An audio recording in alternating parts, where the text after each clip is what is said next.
ফ্রান্সের পার্লামেন্টে নির্বাচনে এগিয়ে আছে বামপন্থীদের জোট। ফ্রান্সের পার্লামেন্ট নির্বাচনে কঠোর ডানপন্থীদের পেছনে ফেলে এগিয়ে আছে বামপন্থীদের জোট। রোববার দেশটির দ্বিতীয় দফার ভোট গ্রহণ শেষে বুথ ফেরত জরিপে এমনটাই বলা হচ্ছে।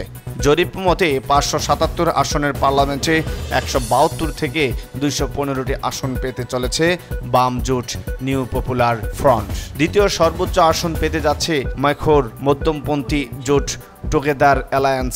তারা পেতে পারে 150 থেকে 180টি আসন। এদিকে প্রতিদিনের সব জরিপে জয় ছিনিয়ে নেওয়ার আভাস দেওয়া কঠোর ডানপন্থী দল ন্যাশনাল র্যালির অবস্থান গিয়ে ঠেকেছে তৃতীয়তে। শিক্ষক নয়, শিক্ষার্থীদের আন্দোলন নিয়ে চিন্তিত সরকার। আন্দোলনের ভিন্ন মাত্রা, বাংলা ব্লকেট। সরকারি চাকরিতে কোঠা বাতিলের দাবিতে এবার এমন কর্মসূচি পালন হচ্ছে বৈষম্য বিরোধী ছাত্র আন্দোলনে। এরই অংশ হিসেবে রাজধানীর বিভিন্ন পয়েন্টে অবস্থান নিয়ে কার্যত যোগাযোগ ব্যবস্থা অচল করে দেয় শিক্ষার্থীরা। দুপুরে শুরু হওয়া এই অবরোধে অংশ নেয় বিভিন্ন প্রতিষ্ঠানের ছাত্রছাত্রীরা। কাল থেকে এক দফা দাবিতে আন্দোলনের ঘোষণা দিয়ে রাতে শাহবাগ থেকে সরে যান শিক্ষার্থীরা।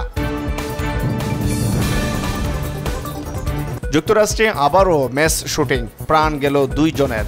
আবারও ম্যাস শুটিংয়ের ঘটনা ঘটেছে যুক্তরাষ্ট্রে। রোববার মিশিগানের ট্রেটরে হয় এই গোলাগুলি। বন্দুকধারীর গুলিতে প্রাণ হারিয়েছেন অন্তত 2 জন আর আহত 19 জন, যাদের অনেকেরই অবস্থা সংকটাপন্ন বলে জানিয়েছেন চিকিৎসকরা। হামাসের কাঁধে কাঁধ মিলিয়ে যুদ্ধে আরও 5 সংগঠন।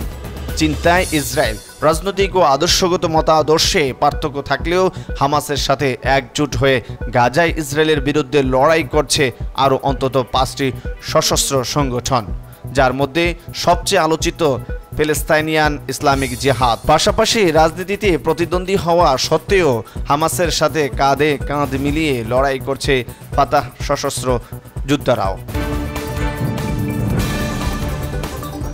প্রতিশোধ নিচ্ছে হিজবুল্লাহ। ইসরায়েলি ভূখণ্ডে ছোড়া হয় 60টি রকেট। এবার ইসরায়েলের সামরিক ঘাঁটিকে লক্ষ্য করে বানালো লেবাননের সশস্ত্র গোষ্ঠী হিজবুল্লাহ। দেশটির অন্তত 4টি সামরিক ঘাঁটি টার্গেট করে ব্যাপক ধ্বংসযজ্ঞ চালিয়েছে ইরান সমর্থিত গোষ্ঠীটি।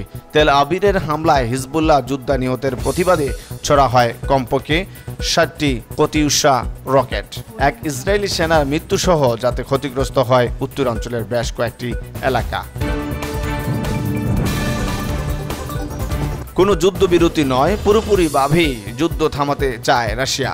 ইউক্রেনের সাথে সাময়িক কোনো যুদ্ধবিরতি নয়, শর্ত সাপেক্ষে পুরোপুরিভাবেই যুদ্ধ থামাতে চায় রাশিয়া।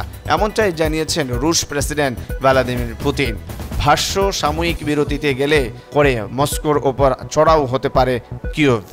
আর তাই কোনো বিরতি নয়, একেবারেই যুদ্ধ বন্ধ করতে চায় পুতিন প্রশাসন।